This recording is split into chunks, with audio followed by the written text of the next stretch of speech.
Hello दोस्तों, welcome to the secret of star astrology. आज हम बात करने वाले हैं विवाह योग के बारे में कि विवाह योग कुंडली में हम कैसे देखते हैं कि किसी जातक की कुंडली में विवाह के योग हैं कि नहीं है। अगर योग हैं तो कैसे बन रहे हैं। अगर मेन हम ये देखते हैं कि ये योग बनेगा कि नहीं बनेगा, तो हम यहाँ पर क्या है कि विवाह के जो है मैरिज के योग हैं उसके बारे में हम यहाँ पर बात करेंगे कि मैरिज योग यस और नो, कि आपके मैरिज योग हैं कि नहीं है। तो यहाँ पर क्या है कि मैरिज योग को देखने के लिए जो भी है, सबसे पहला रूल जो होता है हमारा, यहाँ पर हम रूल की बात करेंगे तो जो भी मैरिज का बाधक ग्रह होता है वो कौन सा होता है। यहाँ पर हम बाधक ग्रह किसको मानते हैं? शनि को। तो हम शनि को यहाँ पर क्या है सबसे पहले देखेंगे कि शनि के जरिए ही जो शादी है वो देखती है जैसे है कि नो है।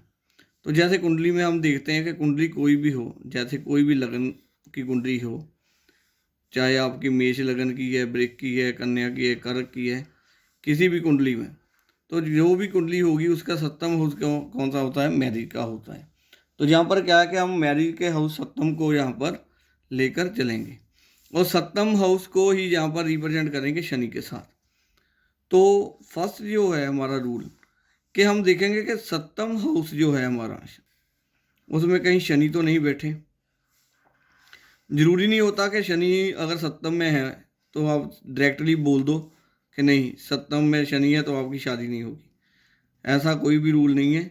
हमने क्या देखना है कि शनि अगर सप्तम में बैठा हुआ है तो शनि की दृष्टि में कहीं सूर्य का संबंध तो नहीं बन रहा।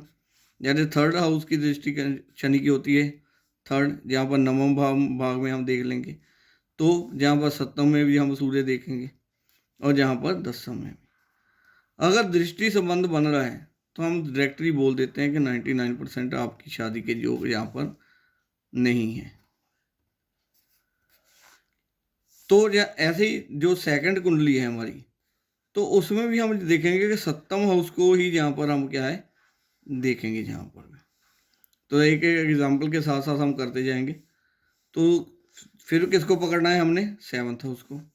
तो जहाँ पर हमने क्या है सेवन्थ हाउस में हमने देखना है सूर्य को, कि अगर यहाँ पर सूर्य पड़े हुए हैं तो सूर्य का संबंध शनि के साथ फिर तो नहीं बन रहा है। जैसे 10th में अगर शनि बैठे हों तब भी, लगन में अगर शनि हो तब भी, और यहाँ पर क्या है हम देखते हैं नवम भाग में भी अगर शनि हो। तो देखिए 1 2 3 जहाँ पर दृष्टि हो रही है, सप्तम टू 10 जहाँ पर दृष्टि हो रही है शनि की, सॉरी यहाँ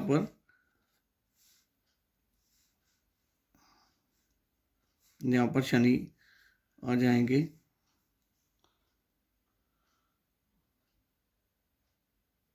शनि की 1 2 3 जहाँ पर हम काउंट करेंगे इसकी 7 8 9 10 सप्तम से यहाँ पर और शनि यहाँ पर लगन में। तो ये हम देख लेते हैं, यहाँ पर दोबारा से बना लेते हैं इसको कि सूर्य का जो संबंध है वो शनि के साथ तो नहीं बन रहा है। यहाँ पर हम क्या करेंगे, सूर्य को लेंगे तो शनि का संबंध पहले बना लेते हैं यहाँ पर थर्ड 1 2 3।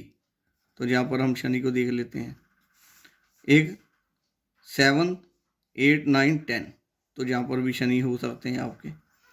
और अगर सप्तम दृष्टि शनि की हो तो ये संबंध भी क्या है कि हम इसको भी बोल देते हैं नो की कैटेगरी में।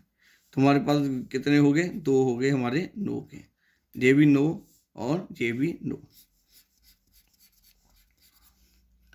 अब थर्ड हम क्या देखते हैं कि आपका जो 7th हाउस है कुंडली का,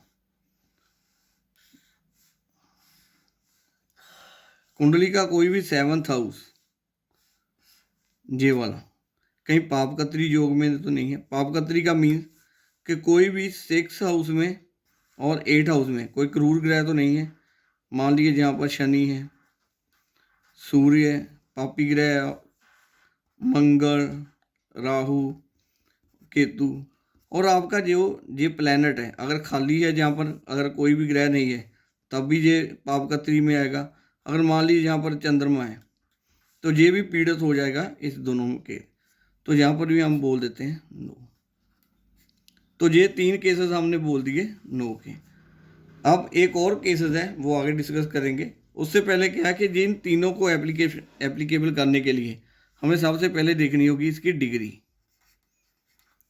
डिग्री के बिना आप नहीं बोलोगे किसी को कि ये योग आपके बन रहे हैं। डिग्री में क्या है कि शनि की डिग्री ज़्यादा होनी चाहिए। मान लीजिए शनि की डिग्री 18 है और यहाँ पर सूर्य की डिग्री जो है वो हम बोल देते हैं 2 है। तो अगर शनि की डिग्री ज़्यादा होगी और सूर्य की डिग्री ज़्यादा होगी तो ये रूल एप्लीकेबल होने के चांसेस बहुत ज़्यादा हो जाते हैं। अगर सूर्य की डिग्री जहाँ पर ज़्यादा है, मान लीजिए सूर्य की डिग्री है जहाँ पर हम बोल देते हैं 18 और शनि की डिग्री है जहाँ पर 2, तो जहाँ पर हम बोल देते हैं कि 2 अगर सूर्य की ज़्यादा है तो ये जेस की कैटेगरी में आ सकता है। इसके साथ साथ एक और चीज़ देखनी है कि इस डिग्री के साथ अगर ये पॉजिटिव हो रही है आपकी, जहाँ तो नेगेटिव है ही, तो अगर यहाँ पर पॉजिटिव कोई भी हो रहा है आपके लिए, तो अगर आपके शुभ ग्रह जो हैं आपके शुभ ग्रह जैसे आपके गुरु, आपके शुक्र और बुध को भी हम तो शुभ मान लेते हैं, ज़्यादा तो नहीं होता लेकिन फिर भी चंद्रमा, अगर इनकी दृष्टि कहीं से भी 7th हाउस पर साथ में हो रही है जिस एप्लीकेबल के साथ, तो हम बोल सकते हैं कि शादी के चांसेस जैस हैं। अगर नहीं है, कोई दृष्टि नहीं है शुभ दृष्टि, तो हम बोल सकते हैं नो है। उसके साथ साथ एक और बात देखनी है हमने कि अगर शनि, जहाँ पर शनि और चंद्र दोनों की युति हो रही है, मान लीजिए शनि और चंद्रमा की जहाँ युति है, शनि और चंद्रमा की जहाँ युति है, तो भी ये नो की कैटेगरी में आ जाएंगे। अगर 7th हाउस पर भी शनि और चंद्रमा की दृष्टि है तब भी हम इसको नो में ही बोलेंगे। मान लीजिए जहाँ पर चंद्रमा है, चंद्रमा की 7th दृष्टि यहाँ पर पड़ रही है और शनि यहाँ पर है, तो शनि की यहाँ पर 3rd दृष्टि पड़ रही है, तो इससे क्या होगा, हमें मालूम चल जाएगा कि ये नो की कैटेगरी में ही ये भी आ रहे हैं। तो आज हमने सीखा है कि मैरिज योग देखने के लिए अगर आप बोलते हो किसी को कि इसके योग नहीं है, तो ये रूल्स आप लोग एप्लीकेबल कर सकते हो। इसके साथ एक और रूल भी होता है नक्षत्र का रूल, कि आपका जो 7th ग्रह है जी सूर्य है, किस नक्षत्र में बैठा हुआ है। अगर गुरु के नक्षत्र में है तो हम थोड़ा सा इसको शुभ मान सकते हैं, ठीक है। अगर ये नक्षत्र राहु केतु के नक्षत्र में अगर सूर्य हो तो इसको हम बहुत बुरा मानेंगे। अगर शनि यहाँ पर है तो शनि क्या है, शनि ये इसको देख लेते हैं, ये शनि है। अगर शनि नक्षत्र सूर्य में है बैठे हुए, तब तो हम 100% बोल देते हैं कि शादी के योग यहाँ पर नहीं बन रहे। तो ये रूल्स आपको होप है सभी को समझ आ गए होंगे। तो नेक्स्ट वीडियो में हम क्या है और देखेंगे कि अर्ली मैरिज, लेट मैरिज और मिडिल एज में मैरिज कब होती है, कौन कौन से ग्रह कौन कौन से इफेक्ट डालते हैं कि इस मैरिज के योग बनते हैं। होप आप लोगों को ये वीडियो अच्छी लगी होगी। इस चैनल को सब्सक्राइब कीजिए और इसको ज़्यादा से ज़्यादा शेयर कीजिए सभी को। तो आज के लिए इतना ही, गुड बाय।